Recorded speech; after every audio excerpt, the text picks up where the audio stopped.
Hello, hello, hello. I believe I'm live here. Hopefully you're able to see this in 1440p, a Super HD. These are my new and improved streams. I'm talking to myself because nobody's here, but that's cool. That's usually how this goes. I'm going to get my links set up, and then we're going to get on with this bad boy. So, yeah. Let me just get that happening right now.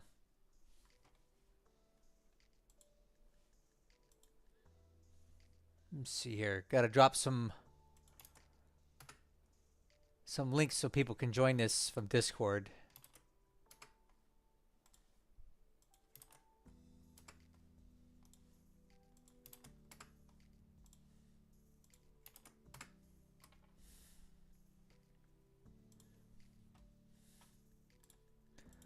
Just about ready to start here.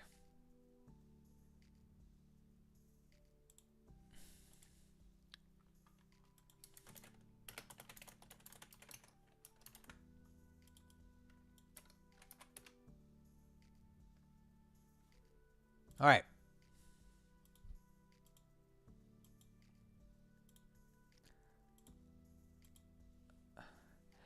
Hey, everybody.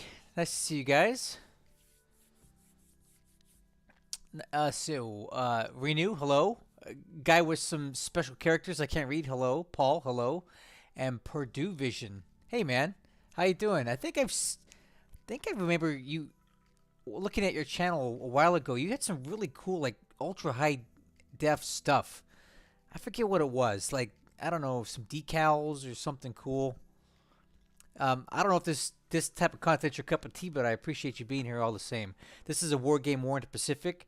It's a turn-based strategy game, and I'm just going through my turn setup here. Some people actually enjoy this sort of thing, so I like to record them every now and then so people can see my thought process as I'm setting this game up. And I'm enjoying this stream with a double gin and tonic, one of my favorite drinks. It's super easy to make. So hopefully I can survive this. I'm kind of a lightweight, so no promises. That being said, let's get on with it. My usual flow is to start at the top of the map, the 12 o'clock position, and go clockwise around the map and set everything up. So that usually has us starting in the Aleutian Islands here. So ADAC recently just dropped off some troops here, so we're now up to assault value of 270, which I think is more than enough to defend this island against any reasonable attack by the Japanese. We're working on the port and the airfield. Once I have these built up as far as they'll go, we'll switch to fort. And I'm also planning to send a small detachment over to Attu Island. And this is a new development. So this is basically an undeveloped base right now. But what I want to do is relocate some PBYs to Attu, just so I have a little bit more scouting. And that should touch almost out to Parashima Jima over here. So we have a little more advanced notice if Lodrik is intending to come up this way from the Kuril Islands.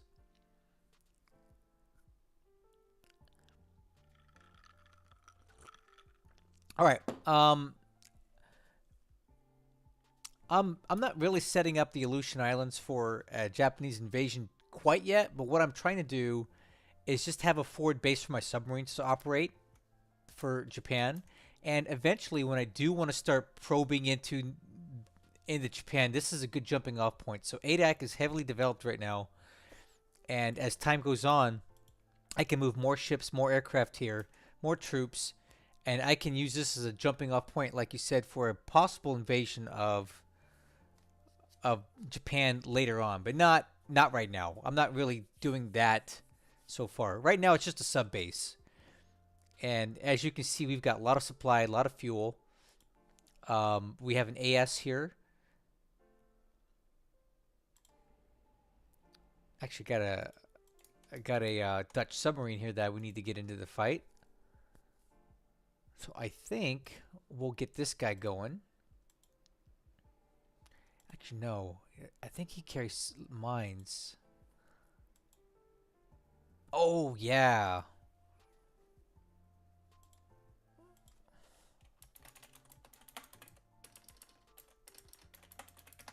I'm going to send this guy out to lay some mines as well. I'm just going to give him some generic orders for now. That's not where um that's not where he's going to lay his mines. I don't want to show you guys where I'm laying the mines right now, if you don't mind. It's kind of top secret. So I'm just going to send him on his way, and I'll adjust the location later on. Cool. All right. So I'm not, again, I'm not intending for this to be a full-blown invasion of Japan from the north, but it's good to have options. So having these bases built up and ready for something in the future is good. So again, no invasion of Japan is planned at this moment, but why not have a base set up ready to do it if we need to, right? Okay. So that's all set up there. These guys are just moving troops. So I'm moving even more troops into ADAC. More coastal anti-aircraft, base force. I just want as much as possible in here so we have it ready to go for future activity. These guys are all good. These guys are heading out with some supply. Okay, these are also heading over to Ad 2 as well. Paul, well, you'd be surprised. Let me show you why. All right, these guys are heading to Ad 2 as well. I have an AVP here, which is a seaplane tender, and just some more supply for Ad 2, and I'll have a port service unit here as well, just for the PBYs to operate out of. So ADAC can get up to size 7 airfield and size 8 port. So with the size 8 port, it's quite possible to have a substantial rearm level. We're not troop limited, right? There's no stacking limit here. There's not, ostensibly, there's no real supply limit here. So if you stack some AARs, some AKEs, some AOs up here in ADAC, you can have a fully fledged and operating airbase and sea base for your biggest ships. So ADAC is a good base to operate out of. You don't have like shipyard capability, but you have a small shipyard at Prince Rupert, or you can just sail back down to Pearl if you really need to. So I actually think that ADAC is one of the best bases in the whole northern part of the map. So I have to respectfully disagree that you can't run anything major out of ADAC. You really can once it's fully built up. And again, you supplement these with support ships. And again, you can go 3 over on the natural support, the natural level of the port and airfield, right? So we can go up to a size 8 port and a size 7 airfield here. So ADAC is pretty good. All right. We'll take a quick look here in San Francisco. We have the West Virginia that I brought over from Pearl a while ago. It's doing pretty good. We got 72 days on the repair and have already done the first upgrade. So this ship's going to have decent AA. We got radar on board now, so I look forward to having the West Virginia back up and running, and we'll send it out to the South Pacific for use out there.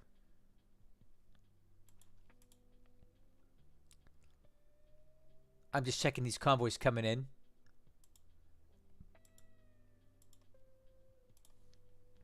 And these guys are just set up for training.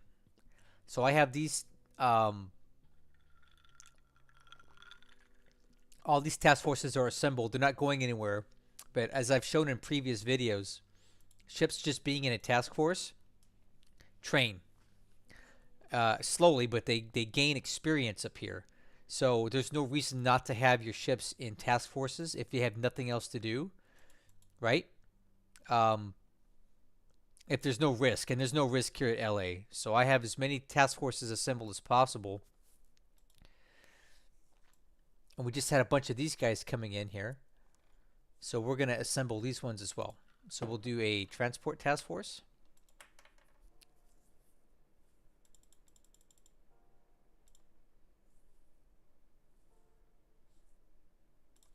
We'll do transport training. Form a new task force. We'll do a cargo.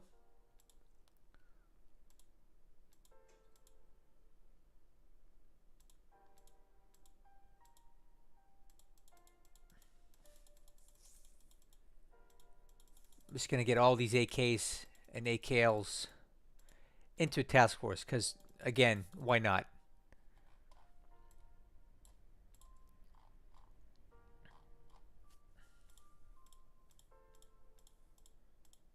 They're not hurting anything doing that.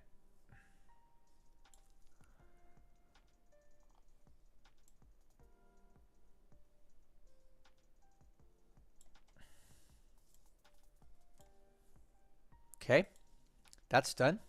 This will be cargo training. And then I see we have a few more ships.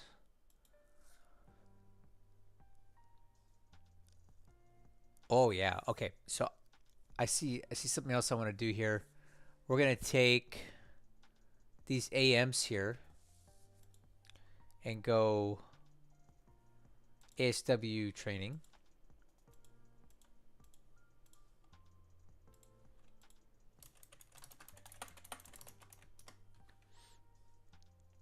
And then the next thing I'm gonna do is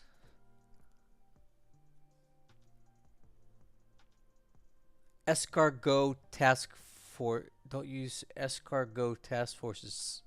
Is that some sort of French reference? Snails? I don't get it. What are you talking about? All right, let's get this 19 speed transport here. We're going to send that to East USA via Balboa or via Panama. I'm going to send this guy over here to Cristobal.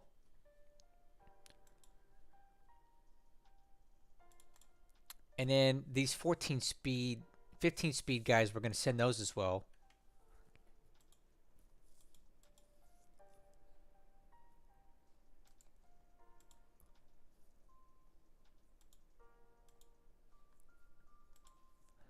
Let's see, East USA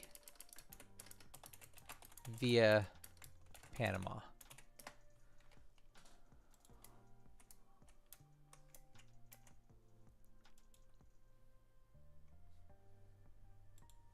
All right, that's good. And then we'll keep these 14 speed guys over here because I think we probably need to keep some transports out here as well. So then last thing we'll do is we'll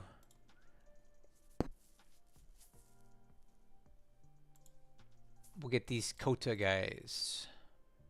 There we go. So Los Angeles looking good.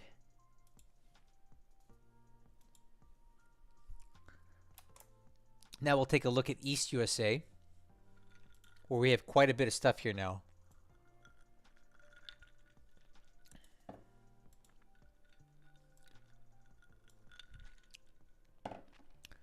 I think we need to start finding a way to ship some of this stuff.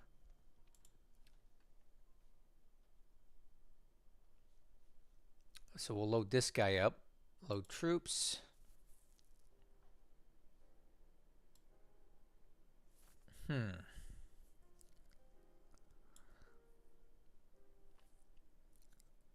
We'll get this guy loaded up.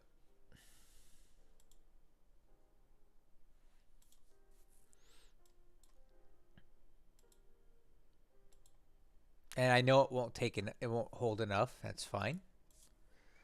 And this is going to be 159th motor to Cape Town. And we'll send this guy over to Cape Town.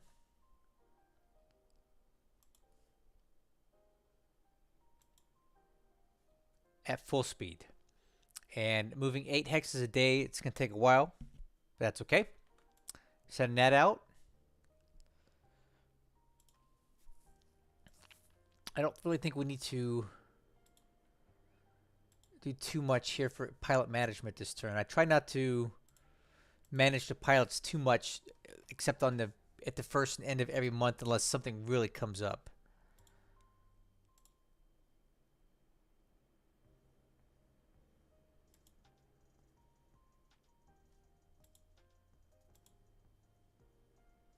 Actually, I would think these guys need to be...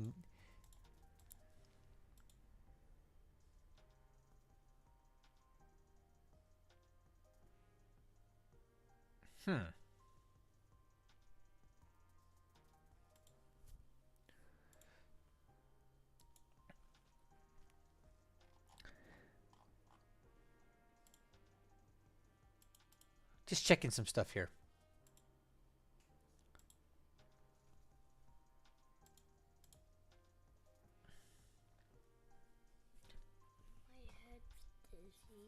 Hey, I'll be right back, everybody.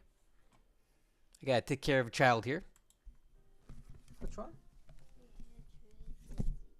Come lay down. Why are you out of bed? Well, just go to sleep then. Do you need some water? Here, have some water. You're dizzy because you're tired, big boy. You need to just go to sleep now.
Okay, I'm back.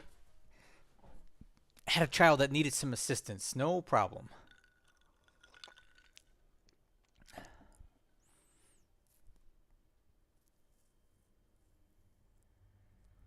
Okay. So let's take a look and see what we have coming in for ships here. So in one day, we're going to have these guys coming in, which is be nice.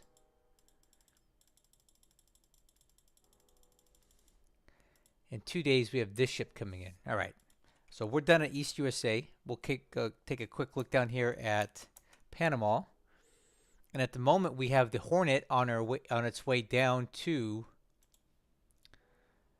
Balboa, and it's going to pick up some escort here. So there we go. In 2 days, we have Hornet arriving in Balboa. Hopefully, I'll have some more aircraft to fill in on these squadrons here, because we're looking a little light at the moment.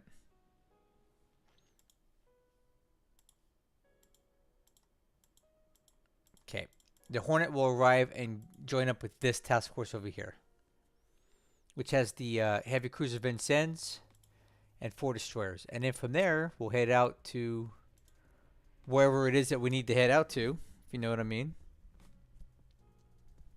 and continue on with our mission from there.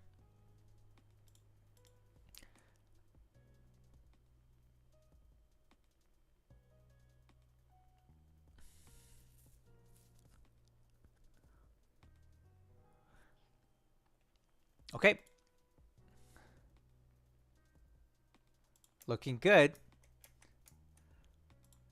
Convoys coming in. Coming in. Let's take a quick look at Midway. It's looking good. Wake. Looking good.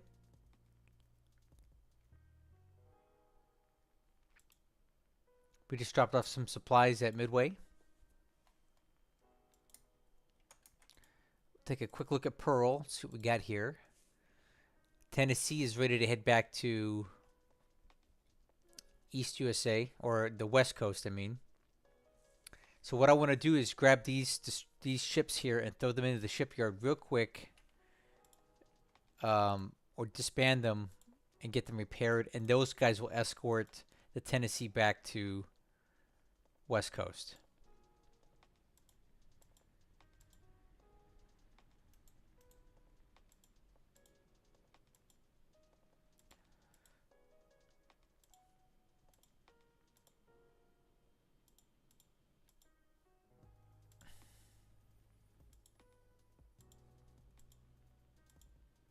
There we go.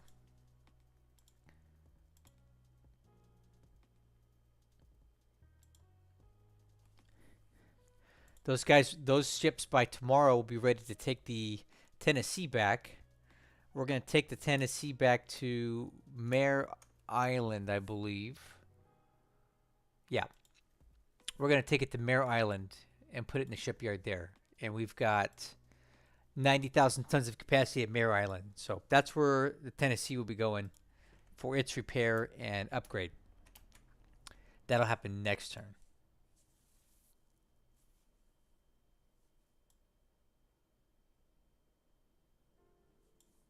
Okay. Take a look at the aircraft here real quick.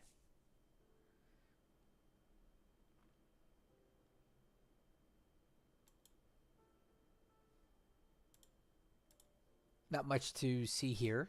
Okay. I'll go ahead and save my game real quick. And we'll go work SOPAC. Because that's what we're going to work on now. Because it's a mess. SOPAC is jacked up right now.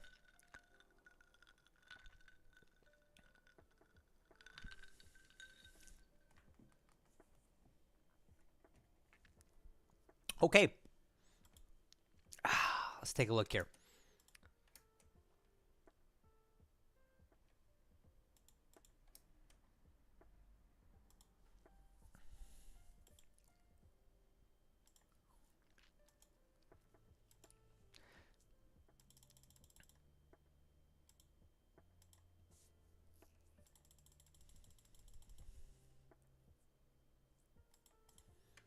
Okay, so I do have a single ship supply or two ship supply convoy going into Palmyra to top off some supplies there.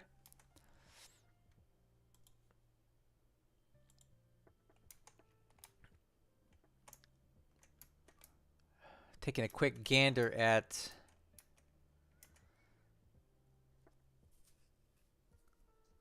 stuff out here.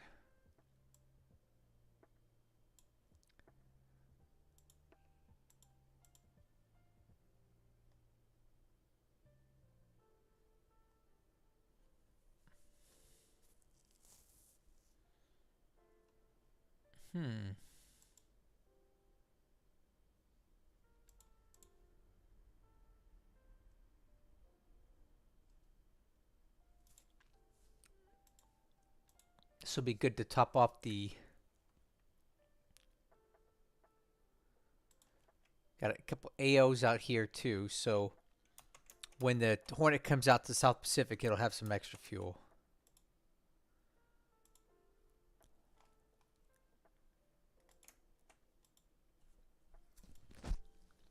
Okay.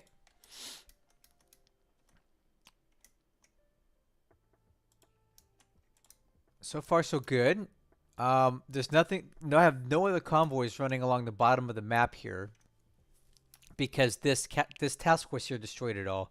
This is the Hiryu that just came down here and ran rampant and destroyed an entire convoy full of aircraft. I would call it a major defeat for me. But I'm hoping it's running low on sorties and fuel and needs to go home.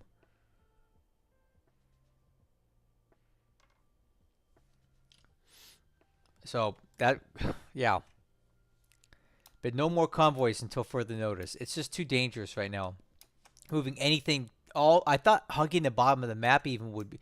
Let me just kind of show you this. Previously, we were running convoys all the way through here, just south of Pago, just south of Fiji, into Nemea, no problem. But now with all the bases that Lodrik has taken, we can't even go to the bottom of the map because he's down there now. He knows that he can patrol from up here with aircraft. So now he's filling in the gaps of search by running his task forces down here, which makes it incredibly difficult for me to get anything into Australia or out. So we're kind of blockaded for now. And that's why I don't want to send any more convoys without some air cover, because it's just too dangerous. Can't afford to do it.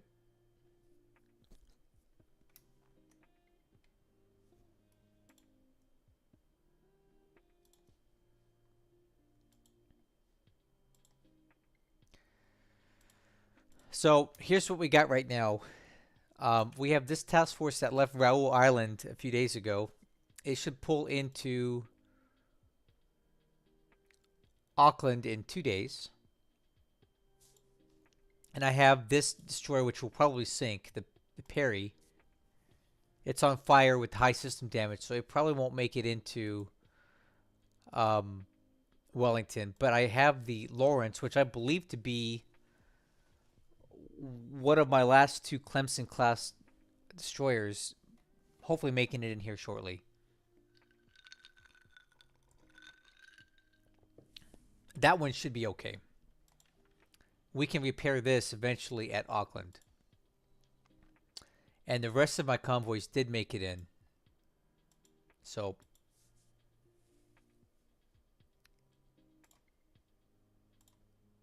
now we're just unloading all these troops here because that's all we can really do.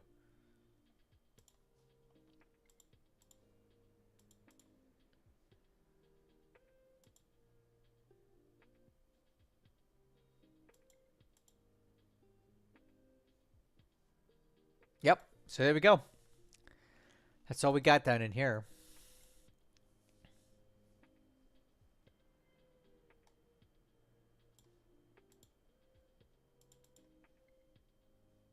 They're different.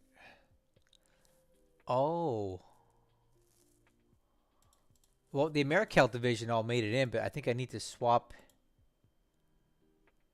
I don't think I want to spend the political points to do that right now. There's no need to combine these 3 regiments to make the division yet.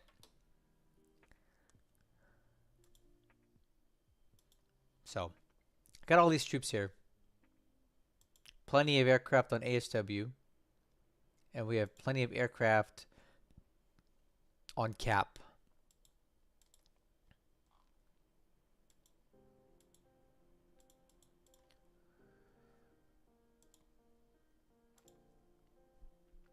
Auckland's looking pretty good.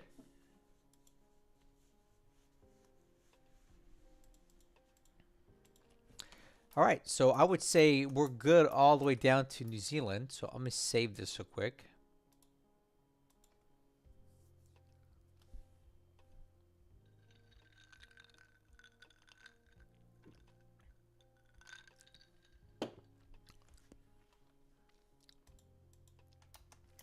Okay.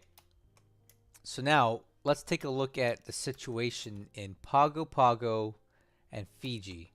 So I started running ASW patrols with these guys here, and because I want to evacuate these ships and these destroyers.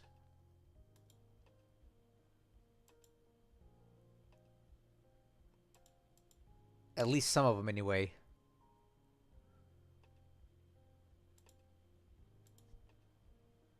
It looks like I might be able to move a couple of these. So let's get these guys, get them ready to move.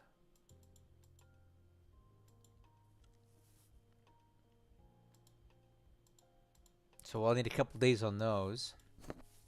Then we're going to pack up all these ships here and get them ready to head back to Pearl Harbor because I don't want them anywhere near Fiji right now. But we'll have to probably head out this way and then this way and up, because if that's where his submarines are patrolling, I don't want to run into these. I knew he had subs out here, and sure enough he does. But I got to get all these ships out of here before he tries to take Pago Pago as well. Fiji is a complete disaster.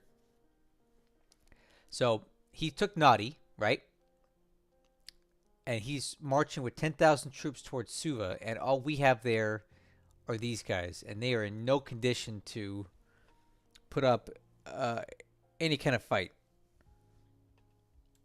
So all we have is a New Zealand brigade and a couple base forces, which is just not enough to defend this base. So we'll work on what we can to build the fort up, but that's basically done. I've got this ship here loading supplies. I fully expect the ship to be sunk, but I would like it to be sunk with supplies. So I'm pulling out every bit of supply that I can out of Suva. Either it gets sunk or we get to keep it. But I don't want any supply that unnecessarily falling into his hands. So I have this transport loading up what it can. And if it gets sunk, that's fine. If it doesn't get sunk and I get it out of there, that's fine too. I don't really care. So one thing I need to do is move these New Zealand aircraft Out of here. But I have to pay 48 political points to do it, and I hate to do it because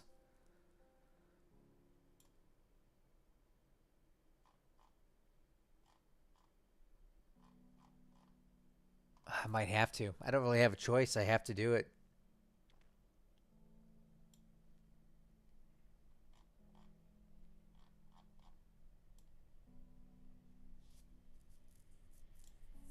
I wonder if I could just disband them. Nope.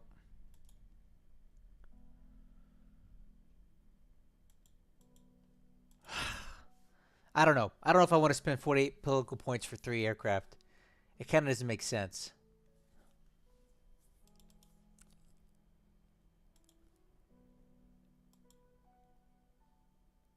It doesn't really make sense. I like these long range Hudsons, but I don't think I want to spend 48 political points to buy them. I need those for other stuff. Hey, man. Welcome. We're over in near Fiji right now, and I'm deliberating on these Hudsons right here. I really want to save the squadron, but I had to pay 48 political points to buy them out and move them. And I'm trying to decide if 3 aircraft is worth 48 political points. I don't know that it is. Unless I can move it to another base, but where could I move it to? What's their max range? Wait, fit? Oh! I could just fly them out. What the heck? Oh. Yeah. I'm stupid. I can't believe I almost paid money for that. They have tons of range. That's why they're long range Hudson 3s. Okay, that was stupid. All right. I feel really dumb now.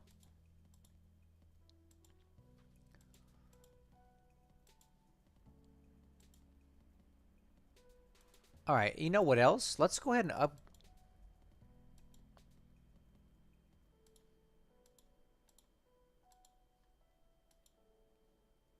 You know what we can do for training?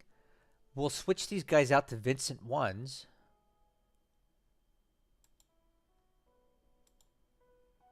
And then we can get more pilots training. Yeah. Man, why didn't I think of this before? Oh, this is awesome. Okay, so we just grabbed 3 Hudson 3s off of Suva. We brought them back. We swapped these guys out with Vincent so we can use for ASW training. I don't know why I didn't think of that before.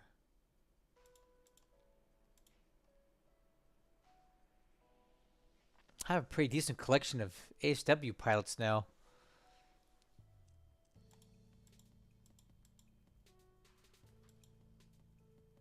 There we go. Now we'll start training up another flock of pilots here. Good stuff. All right. Well, so now the only aircraft we have left on Suva is a single P-39 that we're trying to repair.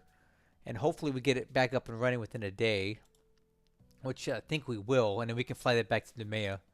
So we're not going to lose too many more aircraft on Fiji, but we are going to lose Fiji within 2 turns or so. And the long-term problems with that are twofold. One, he gets a lot of points for that. And 2, it isolates New Caledonia, and it puts this huge bubble of death around where he can operate his Bettys and Nels, if he wanted to, out of here, and really blockade shipping in and out of here. And then from there, he can start taking all these small little bases, right? And these little bases don't mean much, but they're worth points. Points are points. So once he has this, he can just basically take all of these out here. And I just don't have any way to stop him, because all of his carriers are here and none of mine are here. So that's just the way it is. If I don't have the carriers here, I can't, I can't stop him. So Fiji's going to fall. All right, on Nemea, I'm going to be laying some mines here. I got 100 additional mines that I'm going to be dropping into Nemea. And that'll bring the minefield up to 300 mines. So that'll be a defense against him bringing in a bombardment task force into Nemea try to blast my aircraft. So as far as aircraft go, we've got 65 bombers, 18 dive bombers, 168 fighters. So we're looking good there. We have an additional 50 fighters up here at Kumak,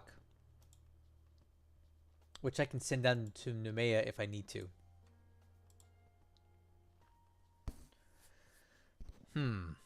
And I had attempted to evacuate a bunch of ships last turn, but I got scared and turned around because I saw these carriers over here, and they were, at the time, midway between Luganville and Nadi, somewhere here. And because we ran into a submarine out here the previous turn, I was concerned that he would move the carriers over here to intercept my convoy heading back to Australia, so I brought them back to Noumea. So now I have all these ships stuck, tied down and stuck in Noumea, and I can't move them without risk of them getting detected and taken out by a carrier. So since we're stuck here, might as well see if there's anything that I can upgrade, right?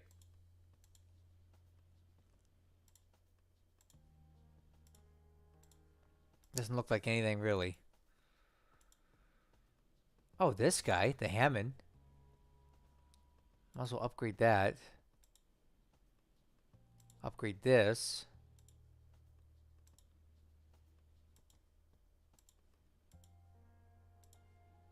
Okay. We're going to take a few destroyers down for upgrade here. And look at all these poor ships that I got stuck in Noumea. And then here's the Northampton and the Chicago. Chicago will be able to move in about 23 days, which is actually pretty good. And you know what else? No, it won't upgrade. Northampton needs a bit more time. It's got 43 days before I can move it. And since we're talking about cruisers, down here at Auckland,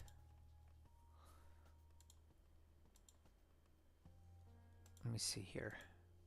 At Auckland, we have the Chester, which only needs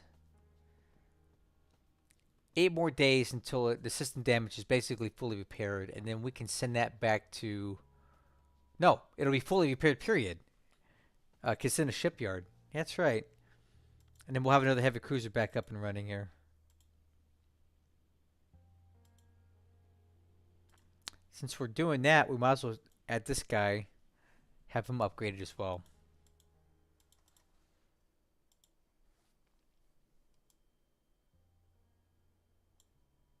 All right, so Noumea, New Caledonia, that's all set.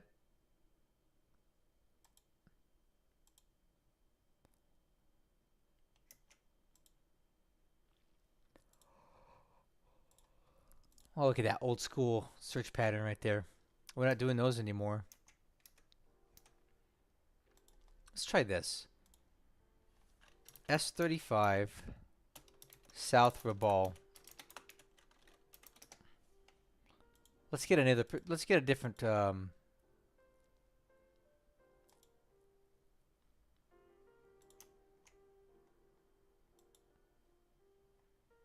see what that looks like. Let's see what that does.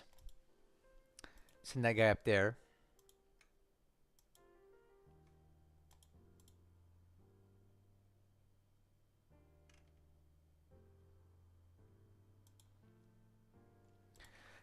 So Paulac will be Bougainville, north, south. Cool. My subs haven't been too productive out here, but I still have to try to do something with them, right? So this guy we can get on a patrol now.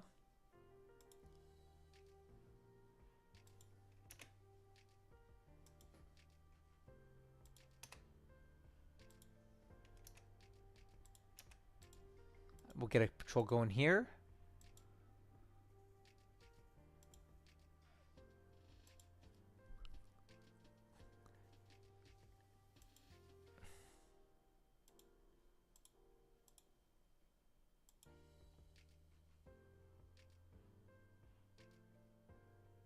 And this is going to be S23 north Rabal.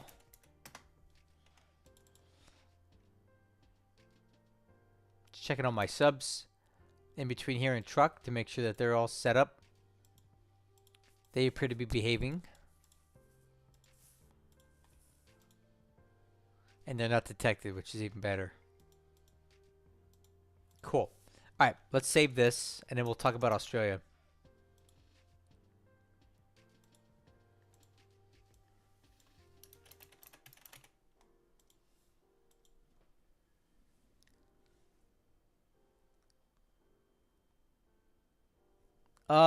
Hey, okay, Joe. Let's talk about it. I have mines here right now in this hex, which is just next to Shortland Islands, because this is a ocean shallow, right? And I know he's been coming through here, so hopefully he hits these mines here. And then around Tulagi, it's possible. But my only concern is this. You don't want to put mines too close to a base, because if he has a local minesweeper, which I'm sure he does, they can sweep around and get the mines. So you want to stand off a little bit from bases, a little further away, to make sure that the minesweepers that he may be employing here don't pick your mines up. So we really can't get too close to Tulagi with mines, because I'm sure he's got a minesweeper in action here. And they don't just stay in the hex that they're in. They venture out.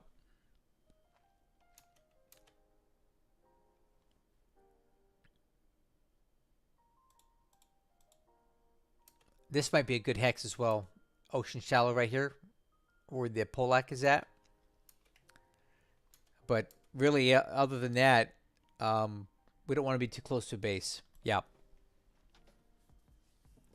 Okay. Let's look at Port Moresby. Not much going on here.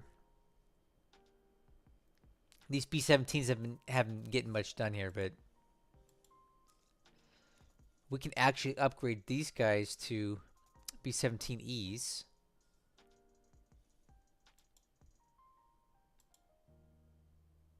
Oh.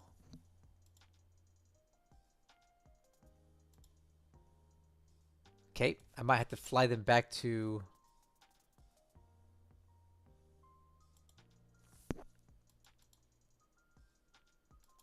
Alright. So I can't upgrade them yet because we're not within range of a base that has... It has to be a size 7 base with 20,000 supply. So we can't upgrade those yet, but we will soon. Get these guys moving into B-17Es.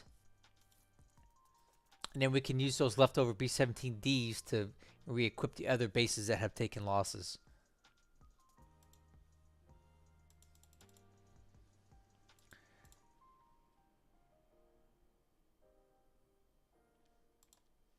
And then we need to start talking about...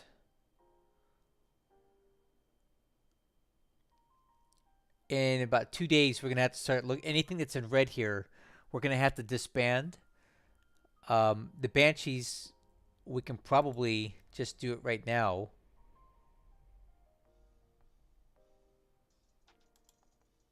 $17 political points is actually pretty good.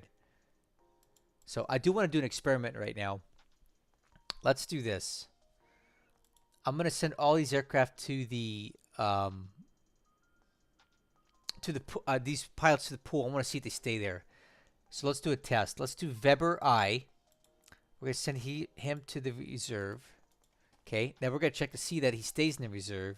I'm testing to see if I withdraw the unit, if the pilots get sucked out of the pool when you do it. TUV. Weber I.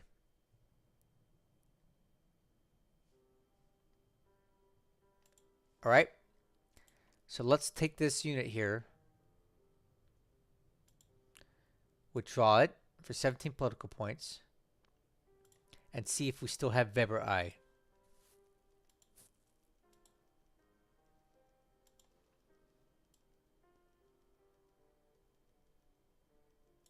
Yep, We got them. Okay, let's get these Banshees out of here. I'll take the political points all day. So then we'll take the pilots and send them all to the reserve because I want them. And then we will withdraw the group for 13 political points.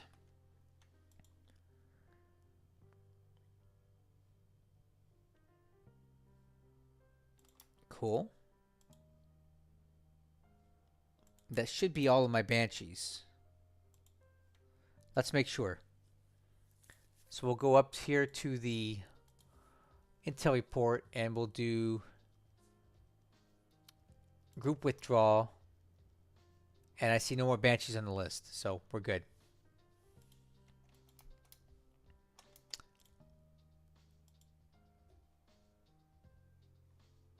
And we gained some political points, which we can always use more of anyway. So Port Moresby's looking good. We're building up the airfield to size 7.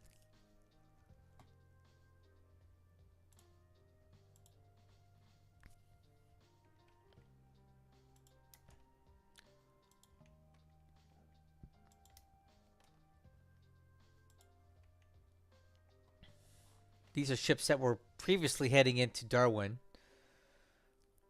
I'm going to form a new task force. Or actually, we're just going to add some ships to it.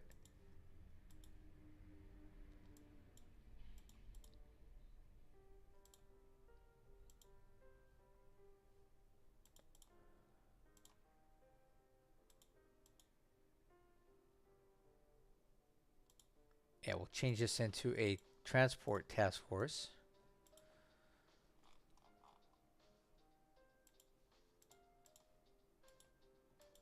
And we'll send these ships down to Townsville.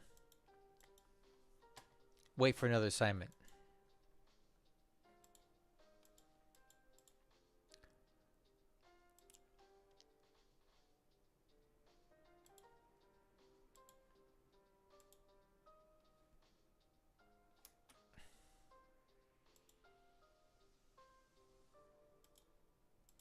Okay, I'm just now moving aircraft out of here at Horn Island. These are stuff that I pulled out of Darwin. I'm transferring them to other bases now.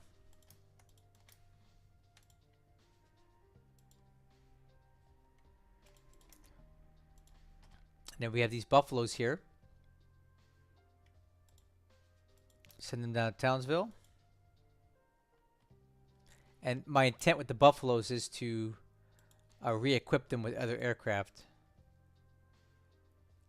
Possibly some Mohawks, possibly some Hurricanes. Whatever it is that we've got.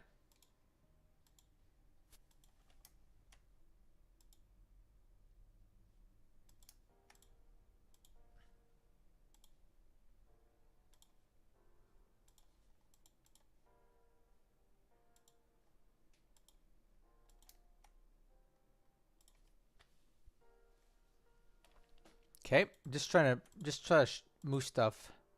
Check it out, guys. President Madison. She's still alive.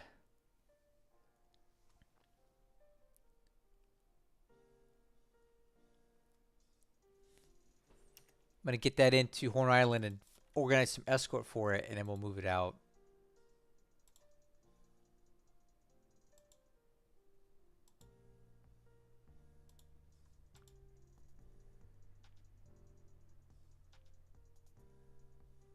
Cool. We'll go down the map, and then we'll come back around to Darwin at the end.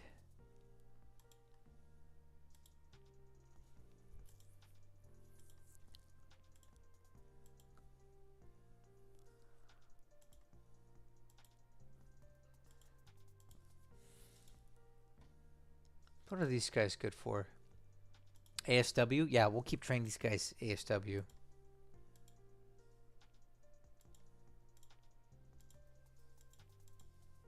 There we go.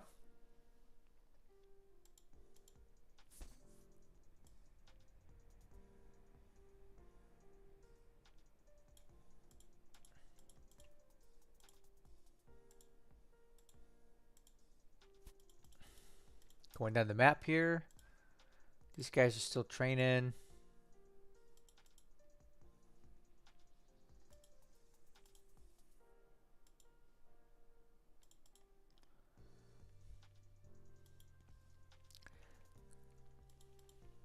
Not much to see and do down here for now. This guy's heading out to Luganville. I don't know if I need any more ships out there. I think I might want to do something in between here. So let's set this to set home port to Brisbane. I'm gonna start using some subs in between near Fiji. Somewhere out here. See, this is the path he seems to be taking a lot. So I'm gonna station some subs kind of out here somewhere.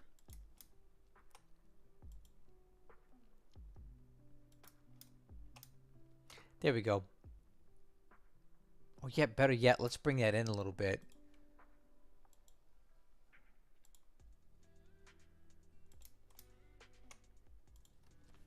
Put some subs out here to see if we can intercept traffic between Nadi and Luganville.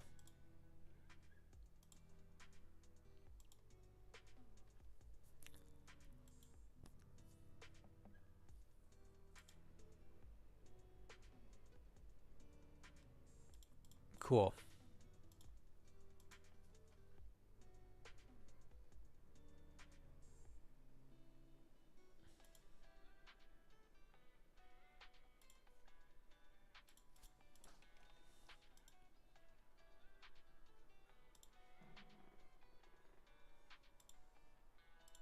Okay, we'll keep doing that and they'll go down the side here. If anybody wants to see anything special while I'm in Australia here, please let me know. Just point it out to me. I'll show you whatever you want to see. If you guys don't want to see anything, I'm just gonna keep going.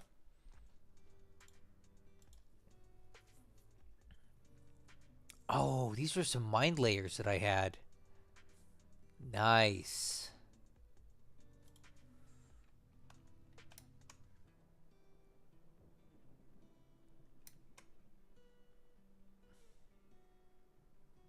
I wonder what kind of mines these guys use.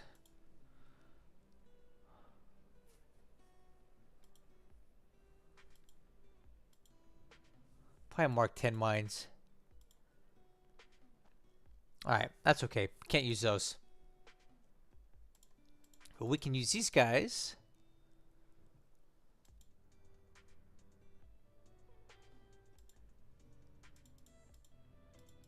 I do carry Mark 10 mines. Okay, well, I don't need Mark 10 mines anyway. So we'll do... Let's go... This is going to be Fiji blockade.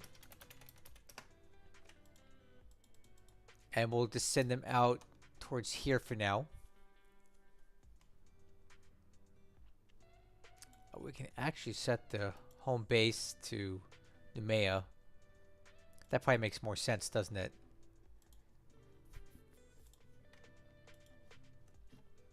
Alright, so we're going to start shifting some of our sub-forces from up here to in between Fiji and Luganville and see if we can intercept anything going in between those two bases. So that's what I'm trying to do now, is find some stuff that can do that.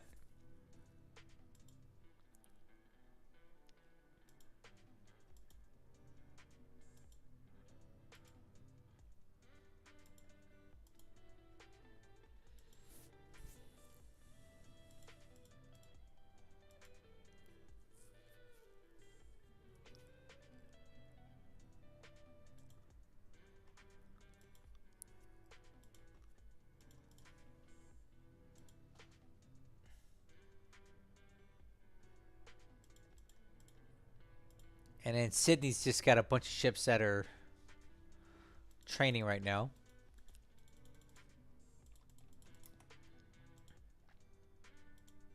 The port's more or less empty other than that. Well, I guess we could get all these guys training too, right?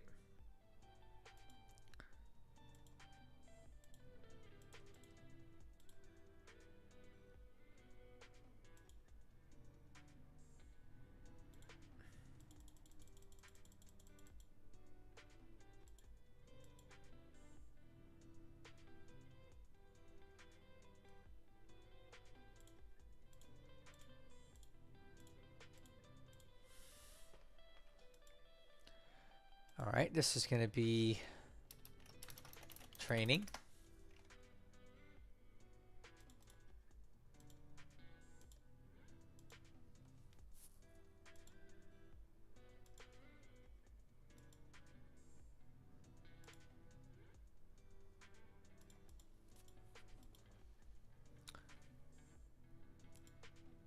All right.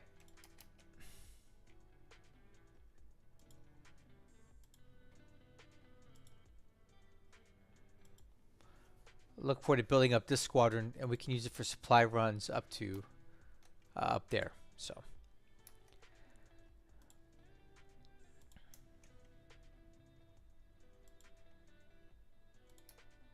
Perth is looking fine. I'm starting to wonder if I need to shift some troops. So, all right. So we're basically to the point where I need to discuss what I should do about Darwin. So one thing is certain, Darwin is definitely going to fall, 100% guarantee. But what do I do after that? So within a turn or two, Darwin will be Japanese. Do I counterattack? Do I leave it alone? It's really hard for me to say. Right now, what he's got, 33,000 troops, is way in excess of what I could bring to the fight to take it back. But, like, if he takes Darwin, so what? I mean, other than the fact that it's basically killing the rest of the Dutch East Indies, but that stuff typically doesn't figure to last anyway. What am I getting by keeping Darwin right now? Do I need it? And what's he going to do? Once he captures Darwin, is he going to continue to capture the other bases in the area, or is he just going to stay there? Because that's a lot of walking. So it's hard. And also, if you look at the terrain, it's crappy everywhere. There's no good terrain for me to defend all the way down basically anywhere. All of these bases are like in clear terrain, so I can't really stop them on these bases. So at what point do I not even try? Is my question, I guess. So I'm wondering if Tennant Creek is a good place to defend or not. I don't really know. I need to start coming up with a coherent strategy on what to do after he takes Darwin. Like, I don't know what he's going to do. Is he going to push further south? Is he just going to stay here? Do I grab forces from Southern Australia and Perth and bring them up to Alice Springs and counterattack, or what? It's really hard for me to know how to handle this invasion of Darwin. I wasn't expecting it, so I didn't really have a contingency plan set up for it. And now we're in this situation where I don't know how deep into Australia I want to defend. So that's kind of what I'm stuck on right now. Anyway, I'll be right back. I need to go make sure my kids are sleeping. And then I'll continue on with the Dutch East Indies. And then usually it goes pretty fast from here. So I'm going to save it.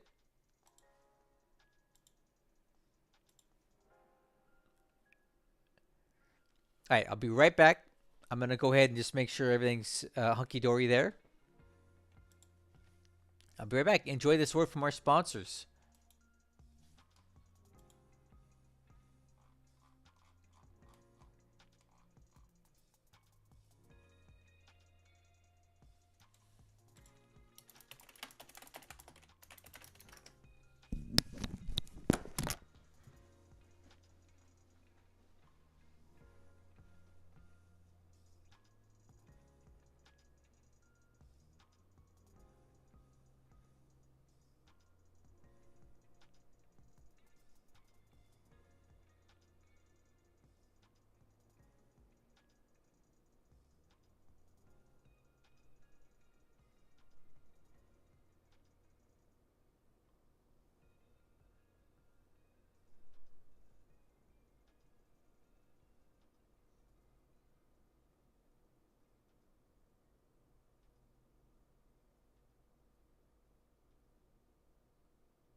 Okay, thank you so much for your patience. For those of you who stuck around, just single dad life, man. I gotta take care of these kids every now and then, make sure they're in bed and all that stuff. So they're definitely in bed. So let's continue on. I'm still thinking about what to do about Darwin, but we have time. It's not something that I need to act on this second.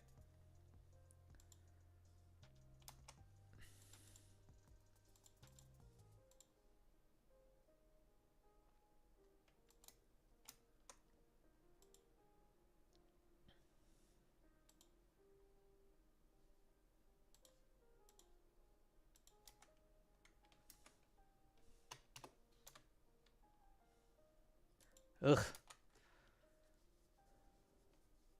No good place to set up a... Never mind with that.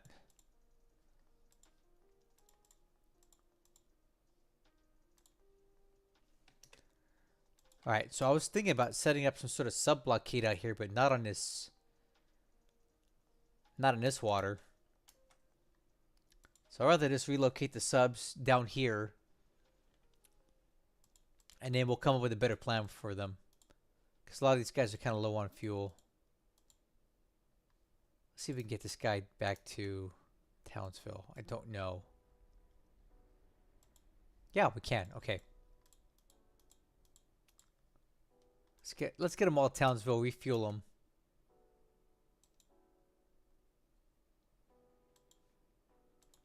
Cool. Right.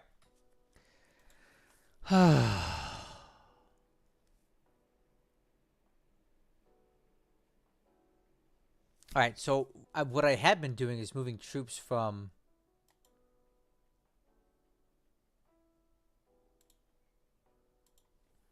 like Makassar and other bases. So I think I want to do supply.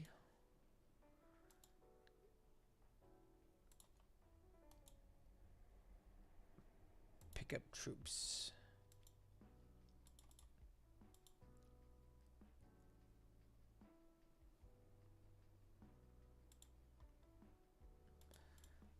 Not much else. We're running out of options here.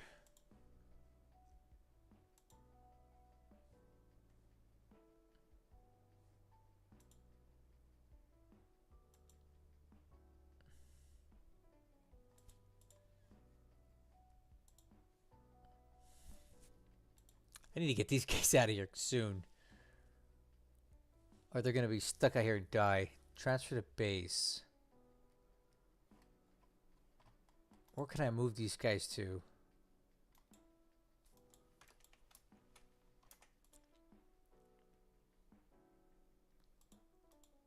So Ambon to from there to... Oh, we can do that. Okay. So we'll move these buffaloes. I gotta save these guys, right? Transfer the base. We'll move them down to Kupang. I gotta start thinking about evacuating aircraft out of Dutch East Indies because now my escape road has been captured, right? Darwin. So we need to start getting whatever we can out of here when we can.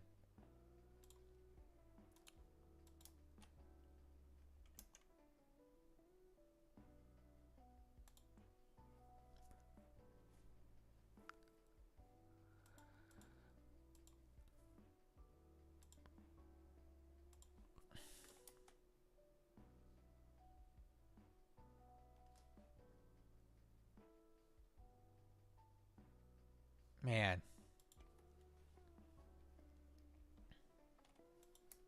Now I'm just trying to evacuate aircraft. Whatever I can.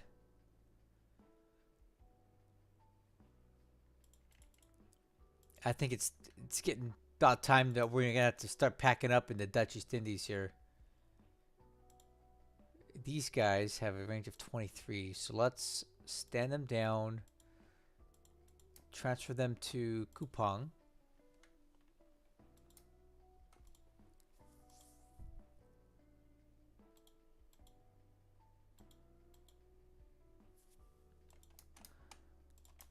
Yeah.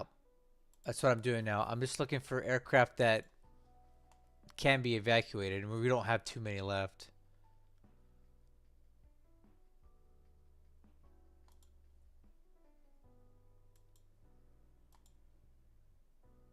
Hmm. This is a mess, dude. Just capturing Darwin is really, really messed up my defense plans for the Dutch East Indies. What little of them I actually have back, so, or what I still possess.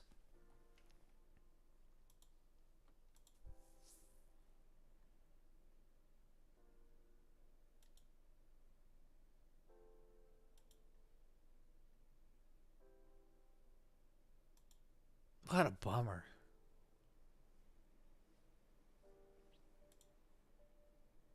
Hmm. This is a bummer, man. I'm just looking at this map and I'm trying to figure out what to do, and I don't really have any options anymore. Darwin was critical to me keeping this stuff open, and Lodrik knew that and he took it from me. And now I don't really have a good plan after that. So I'm just kind of looking around here aimlessly. Everything's fine for now, I guess. On Mindanao in the Philippines, it's not so fine. These guys are getting marched on now, and they're gonna die soon.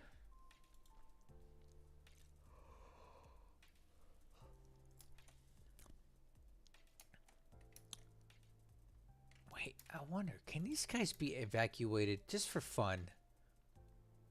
PBY, troop transport. Now has to be a coastline. Okay. So that's what I want to do now. I want to move all these troops to a coastline. Set all this up and set all to march. Okay. So here's what I'm going to do. I'm going to move as many of these troops as possible. To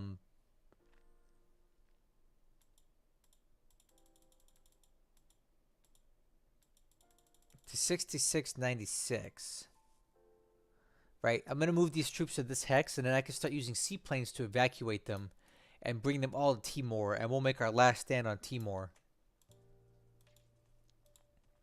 I think that's what we're going to do. And these guys are going to move down here as well. Yep. All these troops here move into this hex, and we'll evacuate them via seaplane to Timor. That's what I'm going to do. I like that. This is where our tanker was that we couldn't quite hit. Look at this.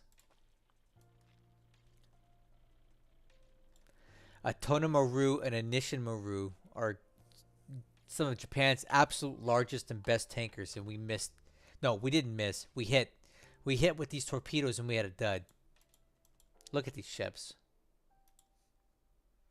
Japanese ships. Tankers. Let me find them.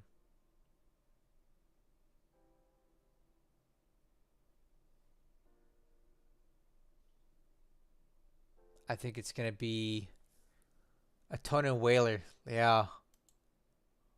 Look at this. 17,000 tons of fuel. Ah, would have been so good to nail one of these.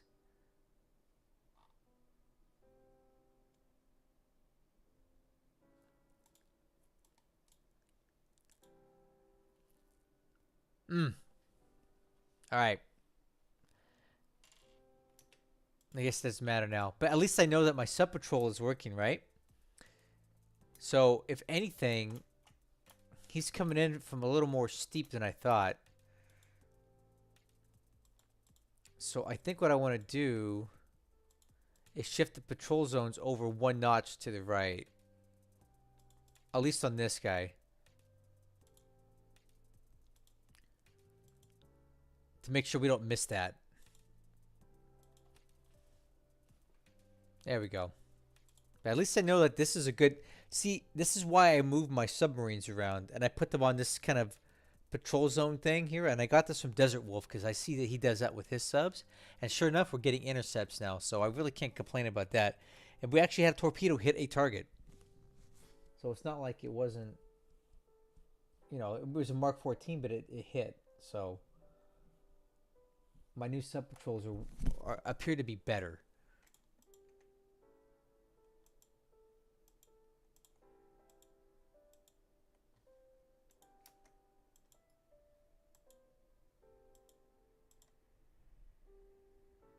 Yep. All right.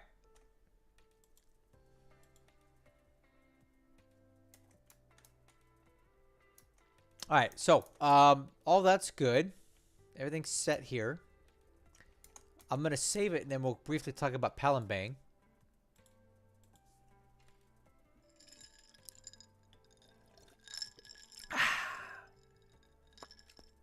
A delicious gin and tonic.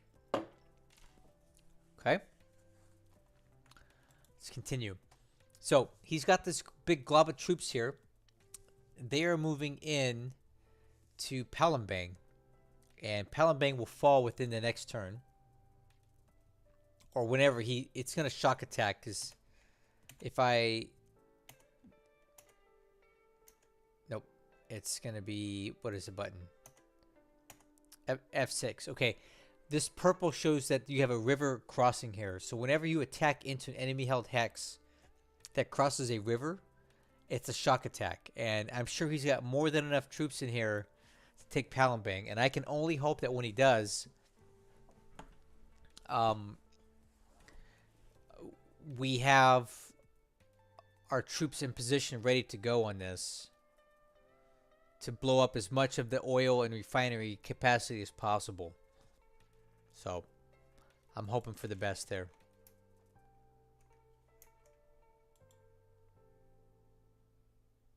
So that's really the only measure of resistance I've got left on Sumatra, is right here in Palembang. And all these units are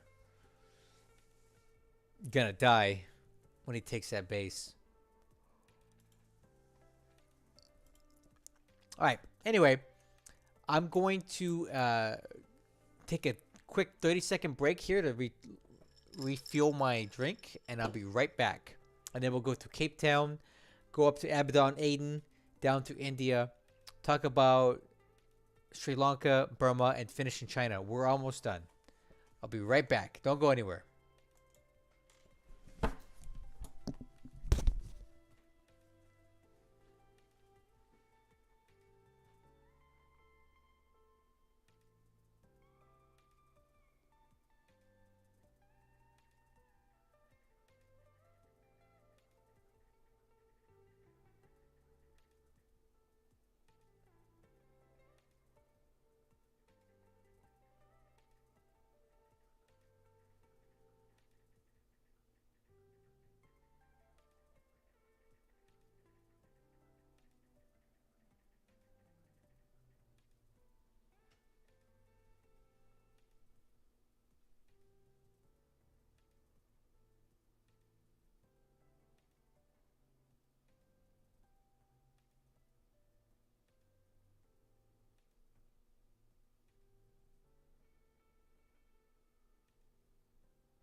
Okay, I'm back. Let's take a look at Cape Town real quick. We got a lot of shipping going in there. So this ship just landed here. We're gonna send this to East USA. This bad boy can move 12 hexes per turn, so that's actually really good. So we'll make sure this thing's going at full speed. Set the home port to Eastern USA and get that thing moving. Next, we have these two guys, these 21 speed ships. Undocking these. moving these guys at full speed to East USA. Again, 16 hexes per turn. That's excellent. I'm sorry, 12 hexes per turn. These ships I'm just keeping in reserve here.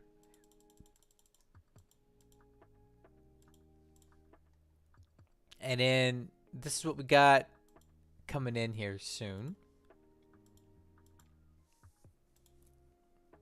17 days, 19, 17, 18. A lot of aircraft and stuff coming in within the next 20 days. These are coming in from East USA. We have these guys coming down. Some really fast ships. Look at this Aquitania. Look at this bad boy. This is going to be the mother of all troop ships right here. I look forward to getting this thing in action. It moves at 14 hexes a day.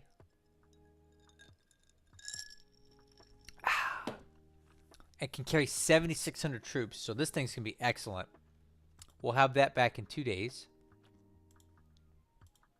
Yeah, we're going to have plenty of shipping capacity here. The Duchess of Bedford, 1 day. This is another fast ship. 12 hexes a day.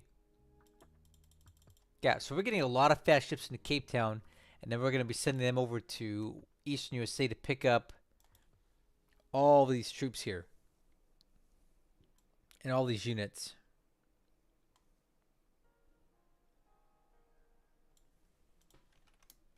And quite honestly, I wish I had more to send. So, I wonder if I actually do.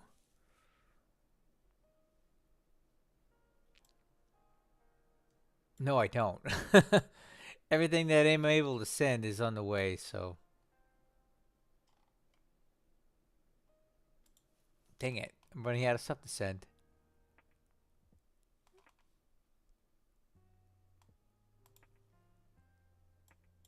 Wow. Right.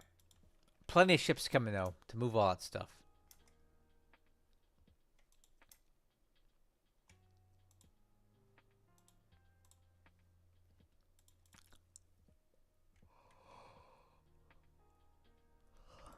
Up here at Heiden, we got these Dutch aircraft in here. So what I want to do is load these up on a ship. Unless we have something faster coming in. Let's see what we got.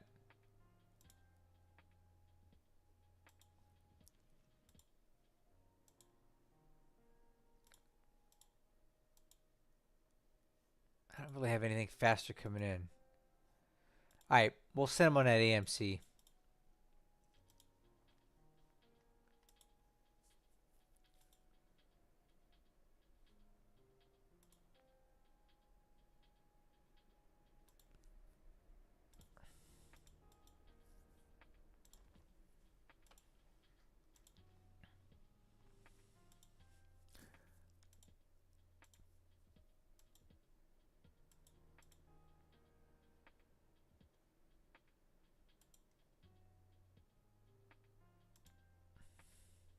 And we'll send these guys down to Karachi. And from there, we'll be able to start re-equipping them with stuff. So, GVT to Karachi. Cool.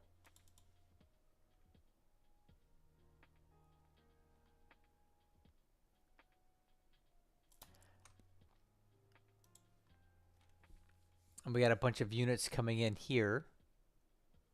These guys land in Karachi next turn. These guys are bringing in fuel. So we have tons and tons of fuel in India now. And it's all coming in from Abaddon, because Abaddon has basically unlimited fuel spigot.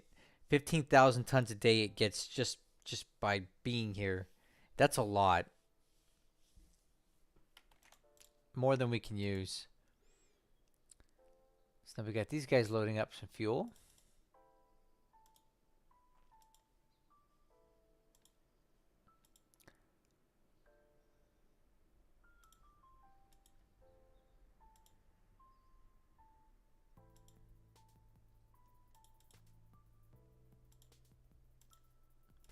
These guys are just doing, let's see, Abaddon fuel. I'm sorry. This is going to be Karachi fuel.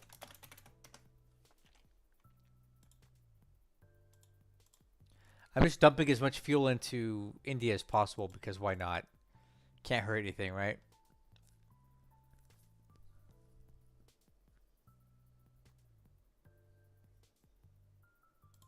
We have all these AKLs over here. So I think what we'll do is we'll load these guys up too. Because why not? Or we could just put supply on them. We'll just load supplies on here.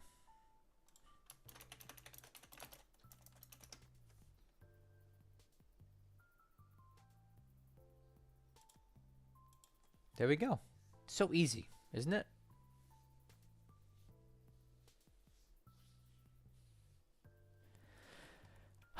Okay. So all of that is good to go.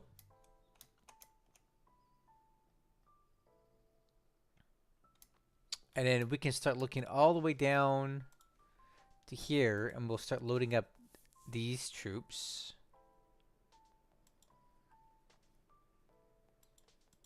So I'm basically now moving the Australian 7th Division down to Colombo. And the reason that I'm doing that is because I keep getting SIGINT that is telling me that he's planning for attack on Ceylon, Colombo. And obviously that would be absolutely horrendous, terrible for me, because I have a massive fleet basically based out of this place. So I really cannot afford to have I can't afford to have that taken. So I'm moving troops down here to help protect the base. We currently have about 411 AV here on Colombo, which is okay, but it's not enough. So I'd like to get about 1,000 if possible, just to make sure that we have what it takes to defend this place properly. And we're also working on the fort and the airfield at the same time. And we'll see if he actually comes here. This is what we do have for aircraft right now. Not much, as you can see.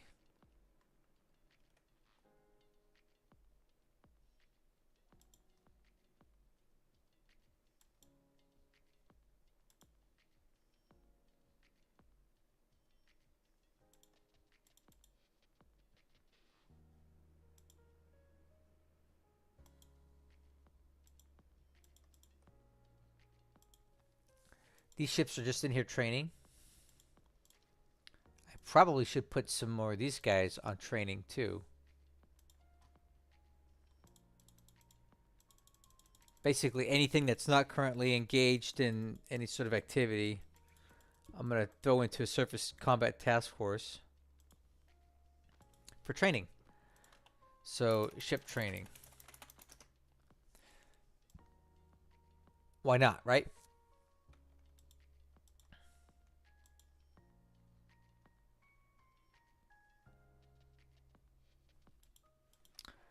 So Colombo's safe for now, but I'm just not taking any precaution. I'm taking lots of precaution here with that. And then I'm currently moving the Hermes. As you can see this, I'm moving the Hermes down to Cape Town. From Cape Town, so East USA via Cape Town. I'm going to use the Hermes as a ship aircraft transport.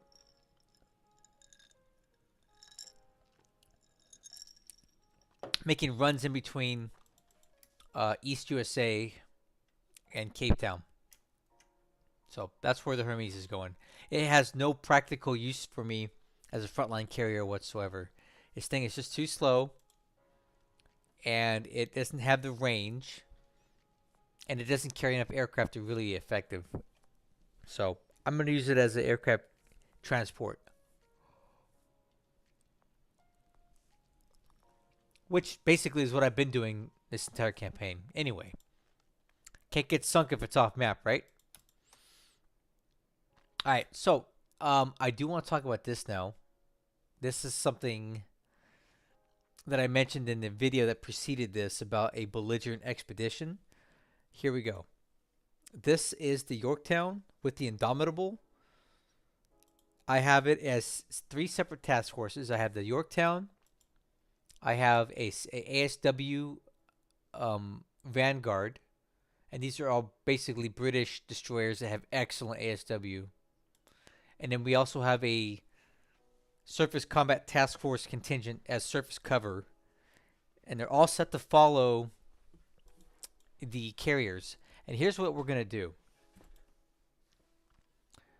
I want to move this task force down here to see if we can engage Port Blair. This is just to kind of prod and poke around to see what's going on. Last we saw, there was something here. It was like a task force full of, what was it? Yeah, it had some AKs or something. They appear to be gone now. We don't see them.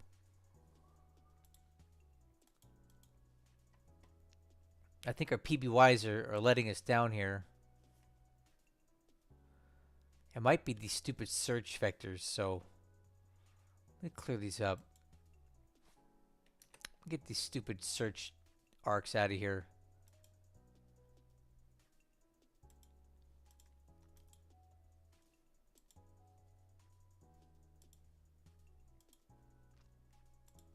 I'm going to push this guy out.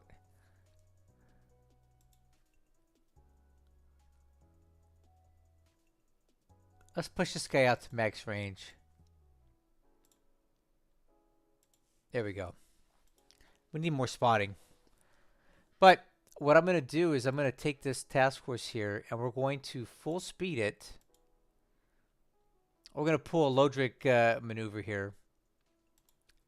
I move down to here.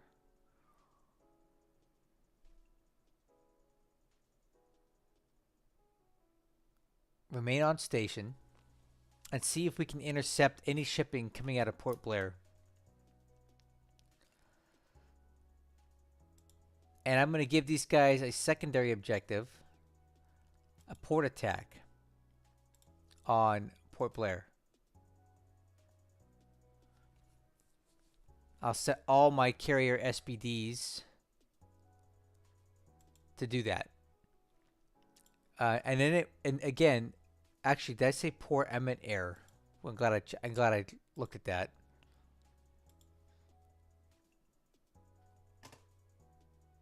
I want an airfield attack.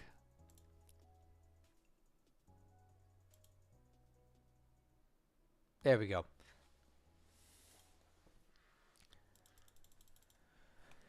And why are we doing this? Well, I just want to see what's going to happen when I do it.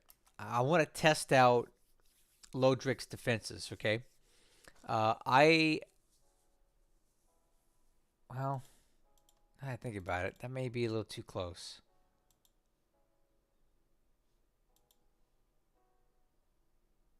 Yeah, we'll go to here.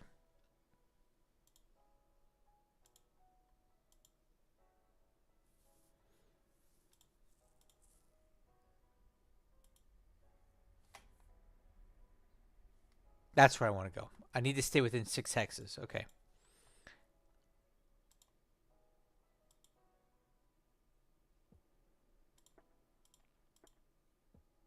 That's what it. Okay, that's where we're going. Okay, so here's what I'm trying to do. I want to see if we can catch any ships leaving Port Blair. And if not, I want to bomb it just to see what it's got there. And then I want to see what he's got at other bases. I want to see if he's got bombers here. I want to see if these guys from Bangkok are set to naval strike. I want to test a bunch of different stuff out here. I feel comfortable that we can defend this whole area here. And I don't know. I really feel like okay. So we'll send these guys in a little escort just to make sure. No, That's not these guys.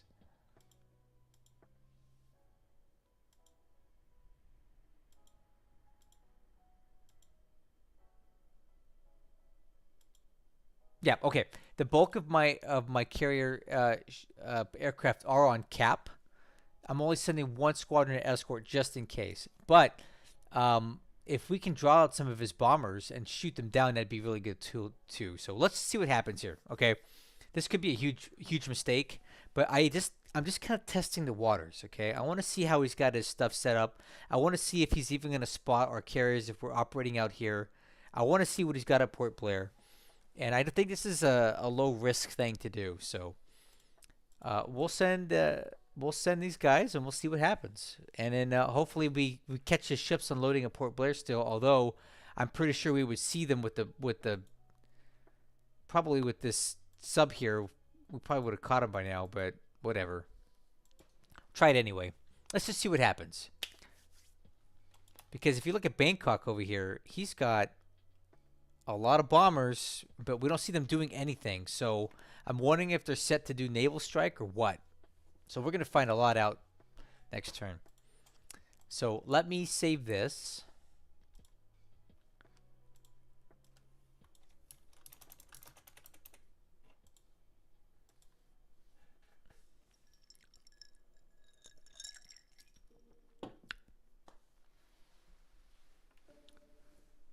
Okay, now what I'm going to do is I'm going to take one last quick break, like 30-second break, and then we're going to finish up. We'll briefly go through Burma, and we'll finish in China, which is very quick. There's basically everything is status quo in China, so that'll go really fast. So, quick break, go through Burma real quick, finish in China, and we're out of here. We'll get done in less than 2 hours. I'll be right back.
Okay, I'm back. Let's finish this up.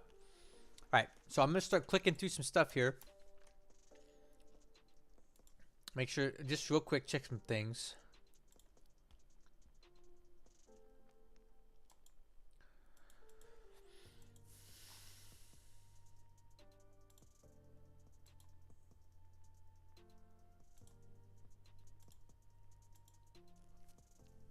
Make sure everything's stood down. It needs to be stood down. Helps him recover faster. All right, so Burma. Let's do a quick little review of a few things here.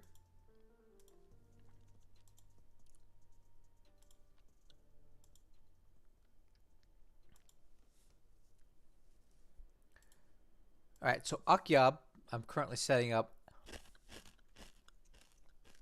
I'm eating Chex Mix, so if that's too crunchy, let me know.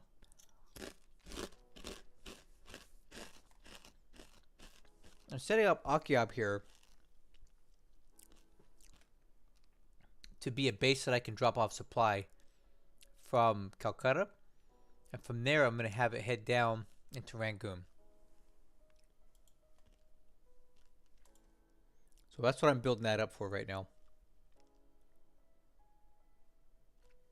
I'm also in the process of trying to get Rangoon to a size 8 airfield. Once it is, I'm going to take all these transport planes out of here, which I have quite a few of. We're going to move them down here to Rangoon and start flying supply missions into our forward bases in Thailand to kind of help boost the supply levels there to get ready for any counterattacks that Lodrik may be trying. I'm not gonna sit there and click on every single unit. I'm just making sure that they're all moving.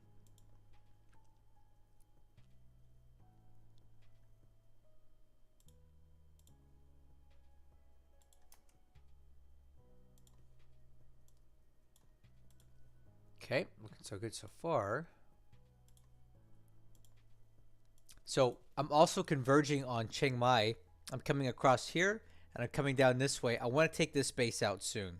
So I want to own all these bases through here. And then from there, we can start consolidating our position. And start thinking about how we can take Bangkok.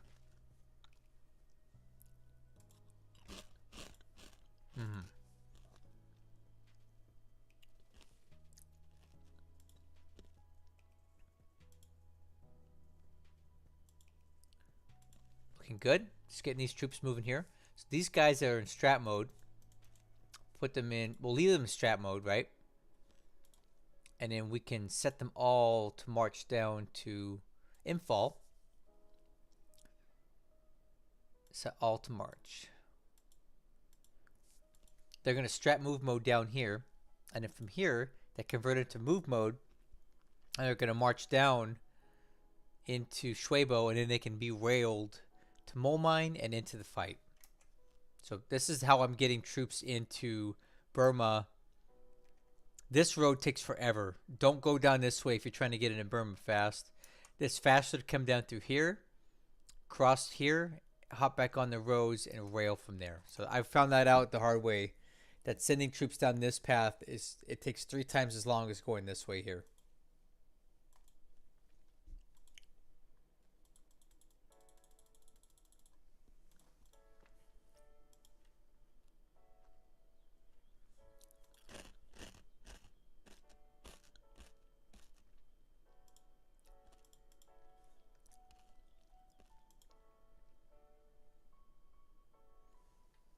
So this 25th Armored Brigade was a unit that took out Pisanuka Locale, and they shock attacked across this river and completely annihilated this Royal Thai Division unit.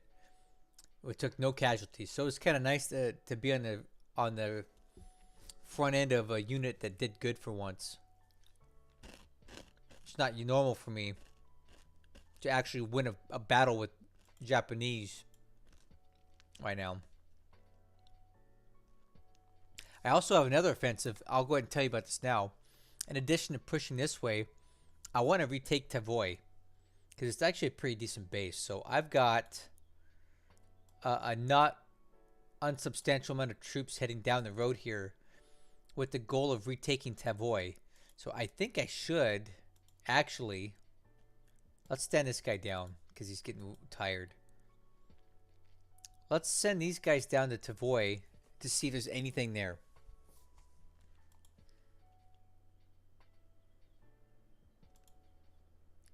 So that'll be part of my offensive too. We take Tavoy and we'll draw a line this way. That'd be kind of cool, right?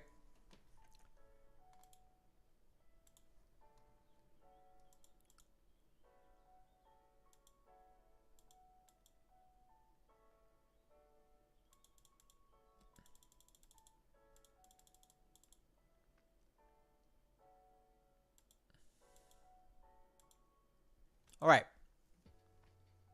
So that's that. Everything's set up here.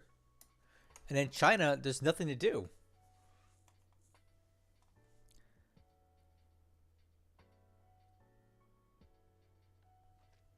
One thing I am working on is getting this base built up into a larger airfield to possibly use to defend if Lodrik does break through up here. I'll have a base here that I can use what little aircraft I still have left.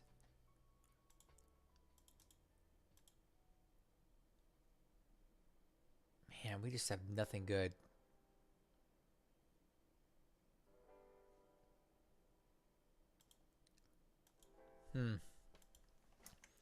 So there's 2 things that I'm working on in China right now. One, I'm working on building up the bases on the Burma Road here. Try to get them so they can flow more supply in the Chungking from Rangoon when I'm ready to actually do that.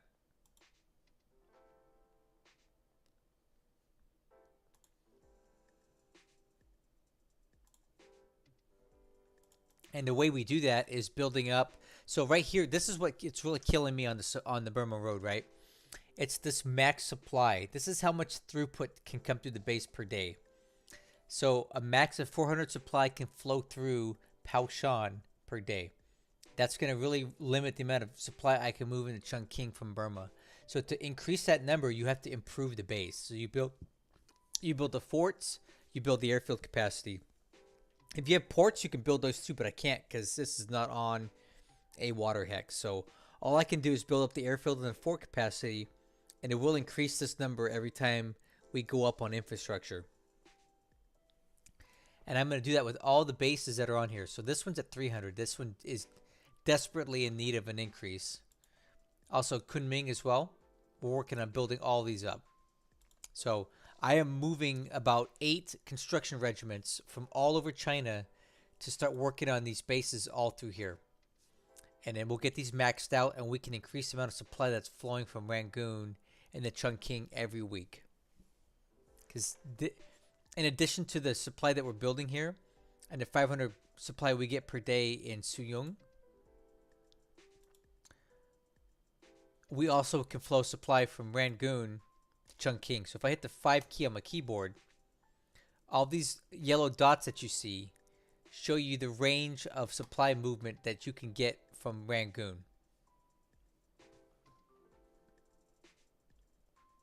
It's quite a bit. So we definitely get to Chungking from there. All right.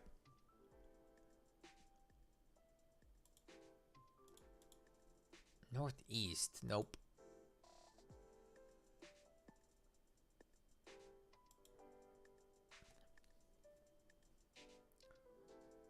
Northeast. That's north. No.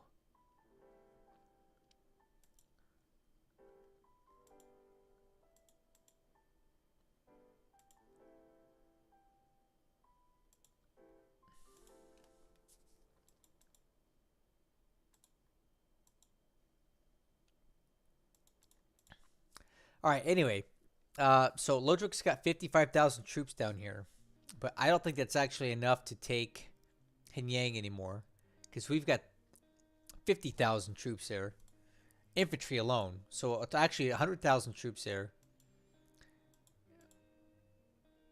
and fortification. So that's not going to be easy for him to get through that. And then obviously Chengshaw's looking pretty good. We have 70,000 infantry there. Plus, we also have these fort level coming up quite a bit. And pretty soon we're going to be at size 4 forts. And that's going to be a very tall order for Lodrik to break through there. So I think we've got the situation stabilized on the bottom part of China.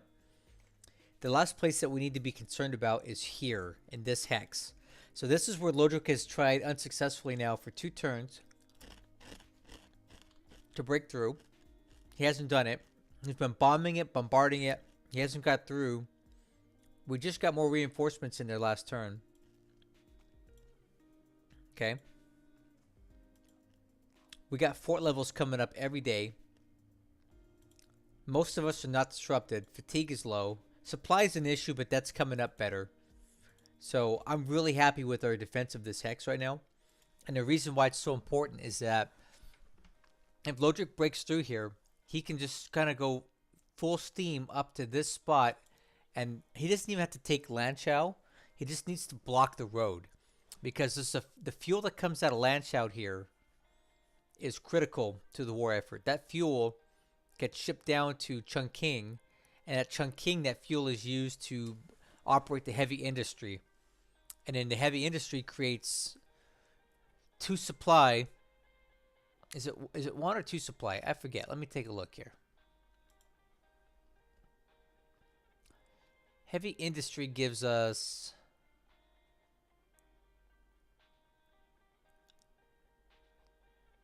okay. It gives you 2 supply per day, but it burns fuel to do it, all right?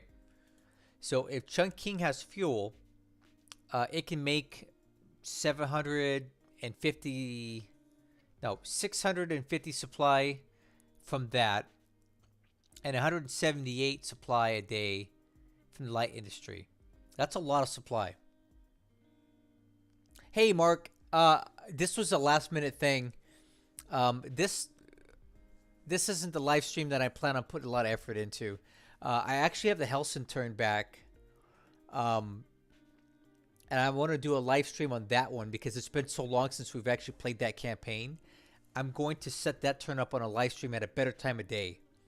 This was a last minute thing. Yeah. This was a last minute thing because I had nothing else to do tonight. But the one that I'm going to do at a better time of day where it's not so late at night will be the Helson turn setup, because I finally got the files back from him today. So I'm going to review those, put the video out, and then I will do the turn setup for that at a reasonable hour with a 24-hour notice. This was just the last minute thing, so I apologize for you on that. I just had nothing else to do tonight, and I felt like it'd be a waste to not put a video together, you know? Elfstone. I see your name as Mark in the YouTube comments as well. I don't know what's going on, but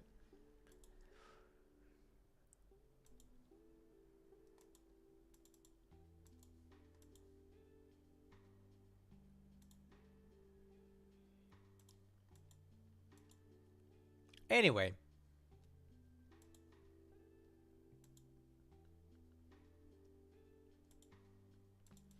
There's nothing for us to do in China. Everything's kind of under control here. I was showing you guys this hex here, but we still have 1500 AV here. He's not going to break through. He took way more casualties than we did. And on top of that, I'm moving another 400 AV into the hex. Right? There's that. 400 AV there. And another 250 AV there. So we're about to get up to over 2,000 assault value in this hex. And that's still going to leave us at least 2,000 and some odd change in this one. Split both ways. I don't see him breaking through in either one of these hexes for the time being. So once again, we've been able to stop Lodrik's advances. So he stopped here. We have troops up here to stop him. And we stopped him down here. So let me answer this question from Mark in the comments. It's, why did my aircraft not fly in Fiji a couple turns ago? Well, I got a theory. Let's talk about it. So, real quick, let me just wrap up in China. We're good in China. Everything's under control. I have nothing else I need to do here. It's status quo. It's all on Lodrik to figure out a way through my stuff because he can't get through here right now. I blocked him. So let me save this because we're basically done with this turn, but I want to answer Mark's question about my aircraft in Fiji. All right. So Fiji. I anticipated the invasion of Fiji several turns ago, so I moved 100 aircraft from Noumea to Fiji to defend it. I was convinced that they would. I had them all set to naval strike. 100 feet. I had them set like this, right? Naval attack, 100 feet, range 4. Okay. And set up like that, the aircraft will fly in at 100 feet, use their bombs, and they use the strafing skill for the pilots to do that. So I don't have fighter pilots trained to do low naval, but I have them trained to do strafing. So they almost guaranteed to hit, right? So I had 50 fighters in Nadi, 50 fighters in Suva, all set to naval strike, 100 aircraft. I was convinced that they would fly and engage all these guys. One thing that I did not see because of my spotting didn't detect it was the presence of this task force. It came out of nowhere and parked itself in the same hex as the ships that were unloading. And if you see here, it's got 55 fighters and a bunch of bombers and stuff, right? Obviously, 50 fighters on cap is a huge problem. Okay. And I think Lodrik knows that. So here's what happened. the aircraft did not fly.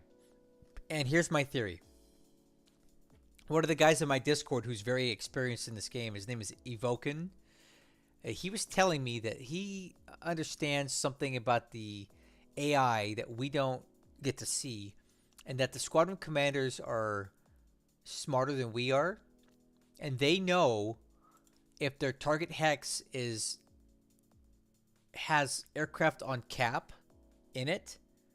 If they can't defeat the cap, they won't fly. Now, I have no proof of this because you're never going to find that in the game manual, and it's buried deep in the code. But his experience has told him that if the aircraft that are going to fly into an attack get a sixth sense that the hex they're going to fly into has a heavy cap presence, they won't go because they know that they're going to die, right? And they would have died. 100 aircraft flying in at 100 feet with 50 zeros in cap, very few of my aircraft would have made it out of there. It would have been a slaughter. So when these fighters, when this carrier task force parked itself in Nadi, the squadrons are like, hey, I ain't flying on that. We're going to get shot down. We have no chance of winning. I am convinced that if this carrier had not shown up in this hex when it did, the aircraft would have flown and it would have attacked the ships. Theory 2, and it has to do with something that's a little more tangible and easy to see, is the aviation support. So I had 50 aircraft in each thing or more. We were greatly overloaded on aviation support. So I had way more aircraft in the hex than I had aviation support to take care of them.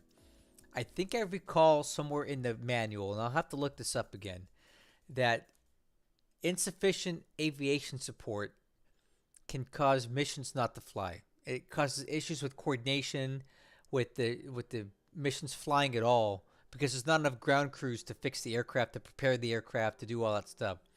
So I put way too many aircraft on Nadi and Suva than I had aviation support to service those aircraft. So they may not have been able to fly as well because of insufficient aviation support. Again, I need to double check the manual on that, but I think that's a thing. So between them having a huge Japanese cap presence show up out of nowhere and insufficient aviation support, I don't think the aircraft that I had here were able to fly. One was a tangible thing, not enough aviation support, and two, and this is theoretical, but it's supported by someone's experience who I trust, the AI squadron commanders knew that they would be flying into an area that had a heavy cap presence, and they elected not to go so they wouldn't die. So I know I just took like 10 minutes to answer question mark, but that's my theory as to why I don't believe my aircraft flew in Fiji. I did not see the aircraft carrier coming. If I had seen it, I probably wouldn't have even attempted that anyway, because I would have lost so many aircraft due to his cap. It wouldn't have even been funny, because my aircraft would be coming in at 100 feet. His cap would be at 10,000 feet.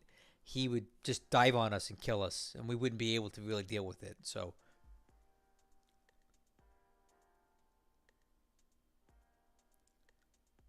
there you go. You're welcome, Mark. I hope I answered your question. Casca, let me see. For every 100 development points available to the aircraft. Okay, this is your question, Casca. It refers to Japanese aircraft and engine research R&D. I'm not really well equipped to answer that question here. However, if you are on my Discord, ask that question there, and the guys that play Japan in their play by emails can answer it. This has to do with research and development. So basically, when you are in R&D for an aircraft line, once you have those R&D factories, once they get to 100 for repair, it moves up the month for the aircraft to come out. I don't know if I'm explaining this correctly. So those R&D things, you know what? Hold on. I'll show you. Wait here. Let me go ahead and end. Let me save this because we're done. I'm going to end the turn, and I'll briefly briefly load up an AI campaign that I have as Japan and see if I can explain it to you.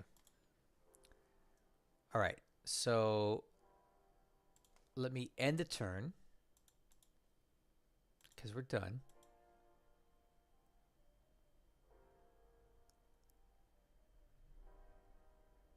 Cool. I'm going to load up. I think I have a campaign that we can look at.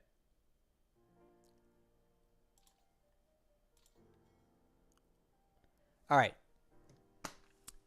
This is the Japanese AI campaign I was playing before I started doing Allied play by emails. Let's see if I can show you what I'm talking about here. So let's go to my industry management.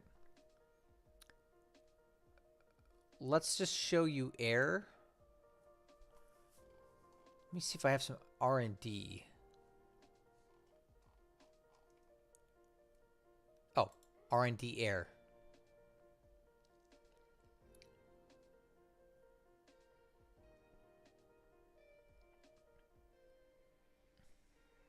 Okay.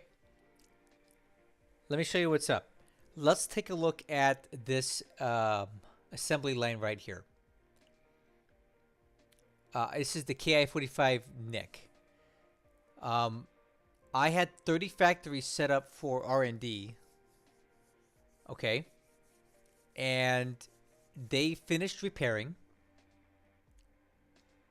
So once they're at max repair, you have this R&D percentage over here, and this goes up a certain percentage every day. It's 1 or 2%, and if you have the 500 engine bonus from having this aircraft's engine, so Nakajima HA-35s, if I had 500 aircraft engines, you get even more R&D. So every time you get up to 100 here, it moves your production rate up 1 month.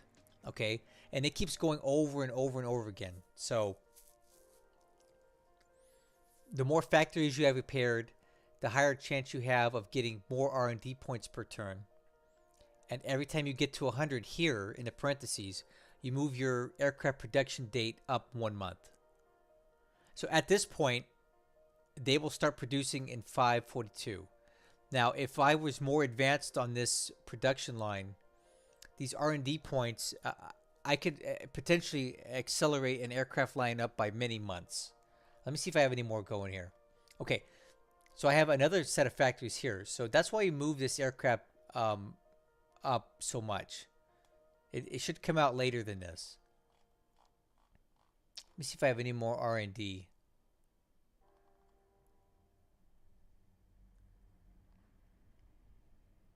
All right, so look at that.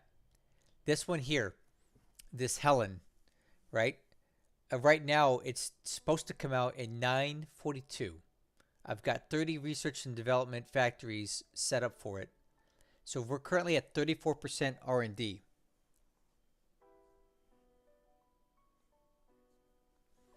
Once this gets to 100, right, this will move up to 1 month ahead, and then it starts over again. And every time we get to 100 on R&D, we move our production date up 1 month.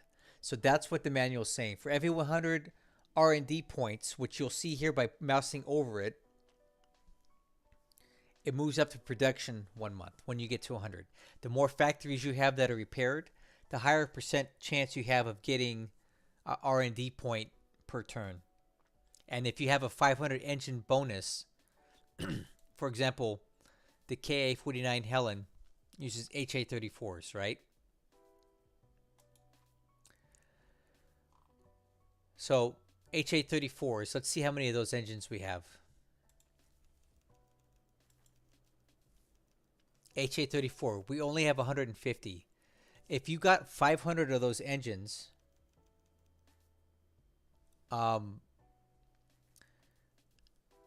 you get more R&D points per turn. Anyway, I'm not an expert on Japanese aircraft production right now because I stopped playing Japan months ago to start playing Allied play by emails, and I've forgotten so much about research and development, production. I don't want to say it's my specialty right now, but I hope I explained basically what that manual is talking about. I just want to show it to you. So that's a bit off topic from setting up the Lodrik turn, but since you asked the question, I want to show it to you. If you would like more information about this, if you'd like to have the experts tell you better, come over to my Discord if you're not already there. I'm not sure if you are or not. We're getting so many people now, I lose track of who's new and who's not. Just ask your question in the War in the Pacific tutorials page, and the Japanese players that we've got, which we have tons of, will explain research and development better to you than I can. Anyway, I think I'm going to go ahead and end this video now. We're at 2 hours, and we're actually done with our turn. What was I going to say? I want to thank you guys for coming. This was an impromptu live stream. I wasn't intending to actually... This isn't the normal time that I would like to do it. This is late for me, and I'm sure it's late for a lot of you guys too. So I intend to do these a lot earlier in the evenings to get more people in here. But I had the time tonight. I didn't want to just sit around doing nothing, so I figured why not put a video out, because, you know, it doesn't hurt anything. Thank you for supporting me and my channel, my Discord. I can't believe I'm over 5,000 subscribers now. Although a lot of them aren't here for War in the Pacific, that's fine. Even if 1 in 10 of those people who came to watch my aircraft stuff or my firearms content stay and watch one of these videos, and that's a good thing. So I'm going to send this turn off to Lodrik. Hopefully by tomorrow I will be reviewing the Helsin turn, and either Friday or Saturday I'll be looking to put out a live stream on the Helsin campaign to get everybody caught up on where we're at with that, because it's been a couple weeks since we played that campaign. And I've even kind of forgot where we're at with that. So we're going to definitely live stream the Helsin next turn setup so that we can get all back up in the speed of where we're at with that thing. So until next time, guys, I'll catch you in the next one. Thank you so much.